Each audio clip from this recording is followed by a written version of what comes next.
अस्सलामुअलैकुम, क्या हाल है आप सबके। उम्मीद है सब खैर खैरियत से होंगे। अल्लाह ताला हमेशा हम सबको अपने हिफ्ज़ो अमान में रखे, आमीन सुमा आमीन। आज क्या दिन है, आज आपको पता है बहुत बहुत स्पेशल दिन है। आज माशाल्लाह 14 अगस्त है और 14 अगस्त हमारे लिए बहुत खुशियों का दिन है। हमारा इंडिपेंडेंस डे है।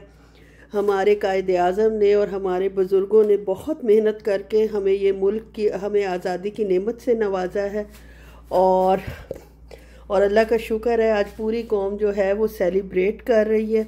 अल्हम्दुलिल्लाह अल्हम्दुलिल्लाह। और जनाब आप सबको भी मुबारक हो। और मेरे जो इंडियन फ्रेंड्स हैं उनका कल इंडिपेंडेंस डे। अल्लाह मियाँ उनकी आज़ादी को भी कायम रखे ता क़यामत, और हमारी आज़ादी को भी कायम रखे इंशाअल्लाह वल अज़ीज़। और हम सबको नेक बनने की, ईमानदार बनने की और सही रास्ते पे चलने की तौफीक अता फरमाए। हम अपने सारे गुनाह जो हैं वो हुकूमतों पे डाल देते हैं कि हुकूमत ऐसी है तो हम ऐसे हैं। और आप ये देखें कि एक छोटे मोटरसाइकिल मैकेनिक से लेकर हर बंदा जो है वो अपनी जगह पर उस्ताद है, हर चीज़ में बेईमानी करता है। हुकूमतों ने तो अपने जवाब देने ही देने हैं। और जो हम लोग बेईमानी करते हैं, एक मोटरसाइकिल वाला जान के पंचर कर देता है, मसाले वाला मसाले में जनाब ईंटों का बूरा और पता नहीं क्या क्या लकड़ी का बूरा मिला देता है। उस चीज़ का अमाल का जवाब तो हमने खुद देना है। हम जो छोटी मोटी बेईमानियां करते हैं या बड़े लेवल पे करते हैं तो उसका जवाब हमारी तरफ से हुकूमत ने तो नहीं देना। हुकूमत तो जो करती हैं वो करती हैं हर मुल्क में ही, लेकिन जो हम एज अ मुसलमान हम जो कुछ करते हैं वो तो हमने उसका जवाब खुद ही देना होता है। और जनाब हमें सबको अल्लाह मियाँ सच्चा पक्का मुहिब्बुल वतन पाकिस्तानी बनने की तौफीक अता फरमाए। और सबसे पहले अच्छा मुसलमान। अगर हम अच्छे मुसलमान बनेंगे तो अच्छे पाकिस्तानी बनेंगे, अच्छे काम अपने मुल्क के लिए करेंगे। जितनी भी मुश्किल आए हम इस्लाम के रास्ते से नहीं हटेंगे, सच बोलेंगे, बेईमानी नहीं करेंगे किसी भी चीज़ में, तो इंशाल्लाह जब एक एक बंदा अपने आप को सही करेगा तो मुल्क खुद ब खुद सही हो जाएगा और हुक्मरान भी सही हो जाएंगे। वो भी हम में से हैं। कुरान पाक में है कि जो जैसा लोग होते हैं वैसे ही हुक्मरान होते हैं। तो हमें हर वक्त हुक्मरानों से गिला करने की ज़रूरत नहीं होती। हमें खुद भी अपने आप पर तवज्जो देने की ज़रूरत है और अपने आप को सही करने की ज़रूरत है। रात के बचे हुए पकौड़े हैं जो मैंने रात को बनाए थे, ये अब मैं नाश्ते में लेने लगी हूँ। साथ जनाब ये ज़बादी है, दिस इज़ योगर्ट। इस दफ़ा जो है वो 0% फैट वाली है। कहते तो है कि ये इतना हेल्दी नहीं होता, लेकिन एक आदत पड़ जाती है कि इस तरह का ही खाना है। और जनाब ये मेरे टिशू नीचे रख के अपने पकौड़े जो हैं वो गरम कर रही हूँ। माइक्रोवेव में कर लिए हैं ताकि जितना ऑयल है इनमें से मज़ीद निकल सकता है वो निकल जाए। और हालांकि बाहर कितना एक निकलना है, थोड़ा सा निकल ही आया है मज़ीद भी। और उसके साथ मैंने अपने लिए आज एक अंडा फ्राई किया है। कार्बोहाइड्रेट्स जो हैं वो शुगर में चेंज हो जाते हैं और प्रोटीन्स जो हैं वो आपको काफ़ी देर तक भूख नहीं लगने देती, तो इसलिए प्रोटीन जो है वो ज़रूर खाने में शामिल करनी चाहिए। ये हेयर, नेल और स्किन वगैरह के लिए बहुत अच्छी होती है। और ये जनाब मेरा फुल फ्लेज नाश्ता तैयार है और दही भी डाल रही हूँ। दही में जनाब दूध भी ऐड करूँगी क्योंकि मैंने आपको बताया था ना जिन लोगों को एसिडिटी का मसला है उनके लिए दही में दूध डालकर यूज़ करना बहुत ज़रूरी है। और वो जनाब जो आलू के पराठे बनाए थे उसका थोड़े से आलू बचे हुए थे, उसकी पैटी बनाई है, उसको कॉर्नफ्लोर में जनाब लपेटा है और फ्राई करके छोटा बन जो था वो जनाब किया है और उसमें बर्गर सा बना के बेटी को दे दिया। और अब जनाब ये क्या हो रहा है, ये बन रहे हैं दही भल्ले। दही भल्ले कैसे बन रहे हैं कि मैंने जो दाल थी थोड़ी सी है, आधा कप के करीब होगी, उसको रात को भिगो दिया था। और जनाब ये बड़े स्पेशल दही भल्ले हैं एक चीज़ की वजह से। और उसको जनाब सारी रात भीगे रहने दिया। मिक्सी में डालकर उसको मैं ब्लेंड कर लूँगी। और दाल क्योंकि थोड़ी थी और ये जनाब जार मैंने बड़ा ले लिया अपनी तरफ से कि फूलेगी तो ऊपर आएगी, लेकिन ये छोटे जार में भी काफ़ी था। बिल्कुल ज़रा सा पानी डालकर इसको मैंने अच्छे से जनाब पीस लिया है। और पीसने के बाद ये मैं जनाब टेस्ट कर रही हूँ, ये अच्छी तरह फेंटा नहीं गया और ना मुझसे फेंटने पे दिल था। तो मैंने थोड़ा सा इनो डाल लिया। इनो डालने से क्या फ़ायदा होता है कि आपको फेंटने की ज़रूरत ही नहीं होती, और जब आप इसको टेस्ट करते हैं तो वो देखें वो खुद ऊपर आ जाता है। तो इसलिए मज़े से आप भी इनो डालें, ज़रूरत नहीं है। अगर नहीं दिल चाह रहा, अगर फेंटने पे मूड है तो फेंटते जाएं फेंटते जाएं फेंटते जाएं, और अगर मूड नहीं है तो देख लें कितने माशाल्लाह फूले हुए अच्छे भले बन जाते हैं, और इस कदर सॉफ्ट और माउथ मेल्टिंग के आप सोच नहीं सकते। बस जनाब दोनों पूर में मैंने इनको 2 पूर में बनाया है और इनको निकाल कर पानी में भिगो दिया 10-15 मिनट के लिए। और उसके बाद मैंने क्या किया, इसी को ही कंप्लीट किया। आज मैं कोई और काम करने नहीं गई, मैंने कहा इसी को ही कंप्लीट करते हैं। और जनाब दही लेके आ रही हूँ। दही को मुस्लिम क्लॉथ से अच्छी तरह छान लूँगी ताकि बहुत क्रीमी सी और जो इसके अंदर वो जो होते हैं दाने दाने से वो ख़त्म हो जाए। और इसमें मैंने स्टीवियाना डाला है क्योंकि हस्बैंड साहब को भी दूंगी तो चीनी डालूंगी तो अल्लाह रहम करे उनकी शुगर ना बढ़ जाए। और साथ नमक ऐड किया है। भलों को अब जनाब मैंने देख लें माशाल्लाह कितने अच्छे फूले फूले दही भले बने हैं। दही तो भी डालूंगी, और उसके ऊपर मैंने दही डाल दी है। और जनाब दही हमेशा की तरह मेरी थोड़ी निकली है, गाढ़ी गाढ़ी थी तो मज़े की करीबी, लेकिन यह है कि खैर और की ज़रूरत थी। और मैं आपको बताऊं ये दुकानदार बिल्कुल सही करते हैं कि भले अलहदा रखते हैं, दही अलहदा रखते हैं और सब कुछ। अब मैंने ठोस दिए हैं इतने नरम भले एक ही डोंगे में, और अब उससे क्या मुझे नुकसान हुआ है कि उसको निकालते हुए टूटने का इतना सख्त ख़तरा है कि आप सोच नहीं सकते। और भले बने और मैं चखूँ ना और आप लोगों को बताऊँ ना कैसे बने हैं तो ये तो आपको पता है हो नहीं सकता। अब जिस एहतियात से मैं निकाल रही हूँ और निकालती रहूँगी जब तक ये इतने नहीं हो जाते कि खुले खुले हो जाएं। और इसमें अब मैं क्या ऐड करूँगी, देखें माशाल्लाह माशाल्लाह माउथ वाटरिंग है कि नहीं है।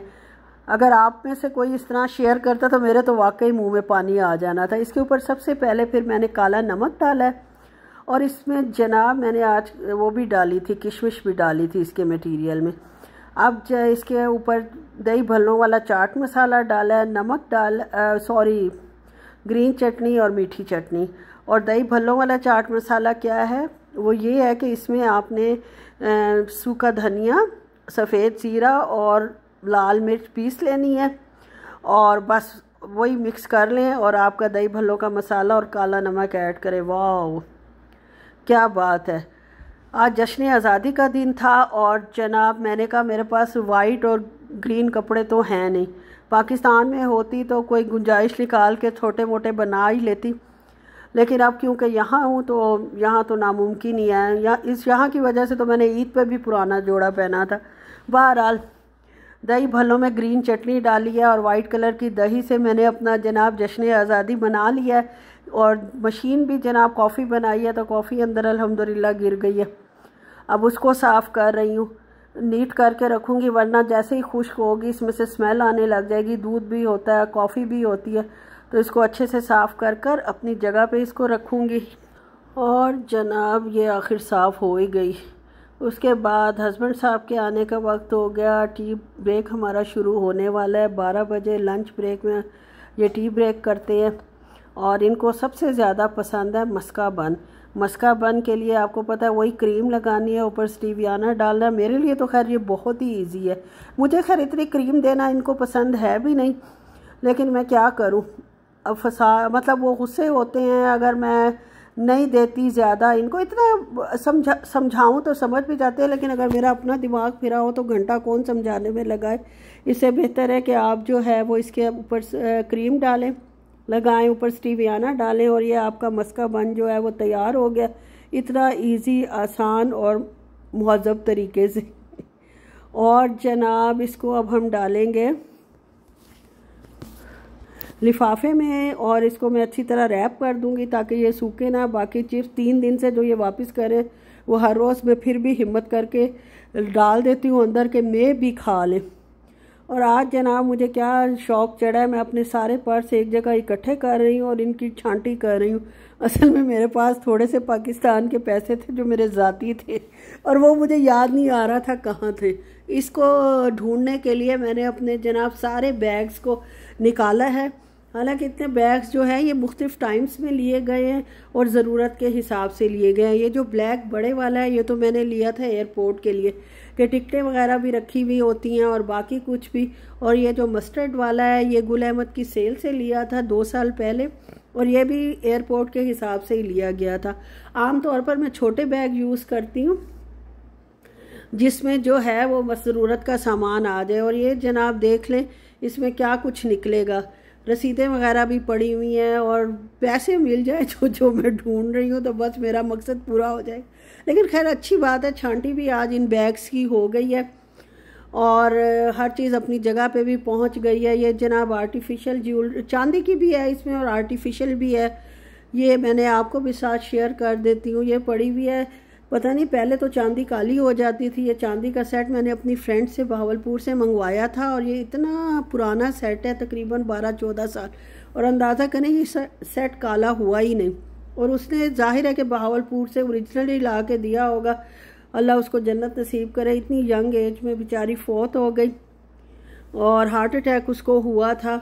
और जनाब उसके हस्बैंड, 3 बेटियां थी उसकी, और उसके हस्बैंड ने जनाब उसका तीसरा मतलब स्वयं करने के बाद ही शादी भी करके आ गया गांव से। मुझे तो खैर बहरहाल अब क्या कहना, खैर ये गलत बात भी नहीं है, इस्लामी तौर पर तो जायज़ ही है। लेकिन जो उसके जनाब इतने लाड प्यार से उसने बच्चियां पाली हुई थी और क्या सलूक उस स्टेप मदर ने उन बच्चियों के साथ किया आप सोच नहीं सकते। जिनकी बस अल्लाह मियाँ की हर चीज़ में, वही मैं कहती हूँ, मसलहत होती है, हम लोग समझ नहीं सकते।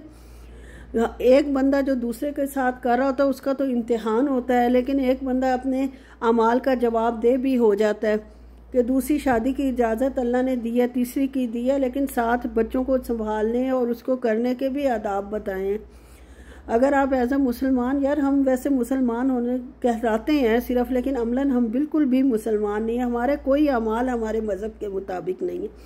नमाज भी पढ़ते हैं तो उसको उसकी रूह को समझ के नहीं पढ़ते कि नमाज हम क्यों पढ़ रहे हैं और नमाज के साथ हमें क्या क्या कुछ और करना होता है। सिर्फ हम जब 14 अगस्त आता है या हमारे पर कोई मुसीबत आती है तो हम सच्चे पक्के मुसलमान बनने की कोशिश करते हैं, और जैसे ही हम मुसीबत से हटते हैं सब कुछ होता है, फिर वैसे के वैसे अपनी डगर पे आ जाते हैं।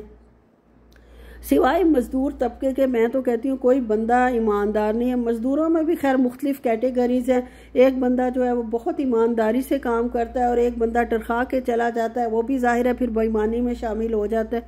बहरहाल क्या कहने, हम सब भी इसमें शामिल है। मैं भी बची हुई नहीं हूँ और दूसरे लोग भी बचे हुए नहीं हैं। बस अल्लाह मियाँ हम सबको सीधा राह पर चलने की तौफीक अता फरमाए, आमीन सुमा आमीन। ये हैंड क्रीम है जो मैं कोरिया से लाई थी, लेकिन इसकी एक्सपायरी बहुत लंबी है, 5 ईयर्स की, जो अब तक चल रही है। वो मैंने आपको लगा के दिखा भी दी है। और इसके अलावा देखें क्या क्या निकला। खैर पैसे जो मैं ढूंढ रही थी वो मुझे मिल गए, जिसकी मुझे सबसे ज़्यादा खुशी है।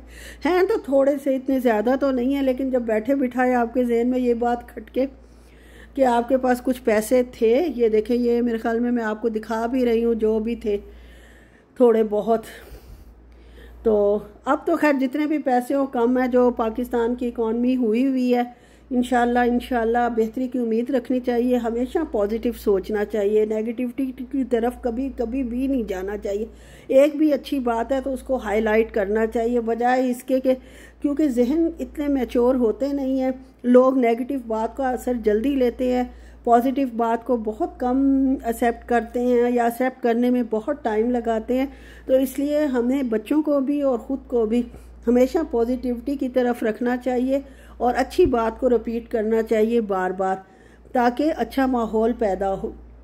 किसी ने कुछ भी दूर नहीं लेके जाना दुनिया से। आपको पता है कि हमारे सामने कितने लोग आए और कितने चले गए, और कितने, मतलब इसमें तो कोई दो राय है ही नहीं कि बेशक दुनिया का कोई मुल्क हो, कोई जगह हो, जब हमने जाना है तो जाना है। बेशक आप कहें अमेरिका से इलाज करा लो, लंदन से इलाज करा लो, जिसकी मौत जहाँ लिखी हुई है वो आनी ही आनी है, और इसका किसी को इल्म नहीं किसने किस वक्त चले जाना है। यही अमाल है जो हमने साथ लेके जाने हैं। इसको झुटलाया भी इस बात को इसलिए नहीं जा सकता कि हम आए दिन देखते हैं कौन सी ऐसी बात है जो कुरान पाक में लिखी हुई और नाउज़ुबिल्लाह वो गलत है। हर चीज़ अल्लाह ने तकदीर में आपके लिख दी है और साथ अकल दे दी है। उस अकल को इस्तेमाल करते हुए हमने अल्लाह की लिखी हुई तकदीर पर अमल करना है। सही राह भी अल्लाह ने दिखा दी है और गलत राह भी दिखा दी है, और हमें हमेशा अपनी अकल के हिसाब से ये फ़ैसला करना है कि हमारे लिए क्या चीज़ सही है और क्या चीज़ गलत है। ठीक है, आज मैंने बहुत ज़्यादा जो है अपने ख़यालात का इजहार कर दिया है। असल में 14 अगस्त की वजह से मैं बहुत जोश में आई हुई हूँ और अपनी कौम की हालत देखकर बहुत ज़्यादा दुख होता है यार। हुक्मरानों को भी कितना दुख होता होगा, जगह जगह जाके भीख मांगते हैं, हर मुल्क से के आगे सवाल करते हैं। आपको पता है मांगना कितना ज़्यादा बंदे के लिए तकलीफ़ दे एक अमल होता है। अल्लाह करे सारे के सारे कोई ऐसा इनकलाब आए कि सबकी सोच पलट जाए और हमारा मुल्क भी इंशाल्लाह देने वाले मुल्कों में शामिल हो जाए कि हम जनाब दूसरों को, दूसरे मुल्कों की हेल्प करें, मदद करें, इस्लामी दुनिया की मदद करें और अपने इस्लामी मुल्कों को ताकतवर बनाएं और इस्लाम इंशाल्लाह पूरी दुनिया में छा जाए इंशाल्लाह। चलें जी, अब ये बैगों की सेटिंग हो गई है, जो कुछ निकला है वो आपके सामने है। मैं तो अपनी रो में आज बहती चली गई हूँ। और उसके बाद जनाब ये फ़ाइनल बैग है जिसको जो मैं आजकल यूज़ कर रही हूँ। अभी मैंने ख़रीदा है एक्सेसराइज से। कंधे के यार दर्द, कंधे में बोझ उठाने की सलाहियत ही नहीं रही, पता नहीं क्या मसला हुआ। ये वैसे हमारे फैमिली में भी पट्ठों का मसला है, मैं भी इस वजह से शुरू हो गया हो। और ये देख लें मेरा नया बैग कैसा है, बहुत लाइट वेट है। इसका अपना तो वेट है नहीं कुछ, लेकिन मसला ये है कि जो चीज़ डालो उसका वेट तो है ना, आखिर भारी हो ही जाता है। अब जो निकला है ये देख लें। अकल वही ना, चीज़ें सारी जो इस बैग में रखने वाली थी वो रखी नहीं है। ये दूसरी और बल्कि एक तीसरी दफ़ा भी मैं लाऊंगी इसके अंदर रखने के लिए, वो मैंने आपको दिखाया नहीं है। अब क्या कुछ दिखाऊं, बताएं आप कुछ। उसके बाद जनाब जो चीज़ें मेरी बेड साइड की टेबल पे रखने वाली हैं वो रखूँगी। हैंड क्रीम रखूँगी, मैंने एक वैसलीन रखी होती है, एक ये जो हैंड क्रीम थी वो रखी है, और जनाब 2 फुट क्रीम है। ये तो पाकिस्तान से लाई थी, बिल्कुल बेकार है, इसका तो कोई फ़ायदा नहीं। और जो इस दफ़ा लाई हूँ ये तो हैंड क्रीम है, और जो ये इस दफ़ा मैं लाई हूँ ये बेहतर है, निस्बतन बेहतर है, पर 100% ये भी नहीं है।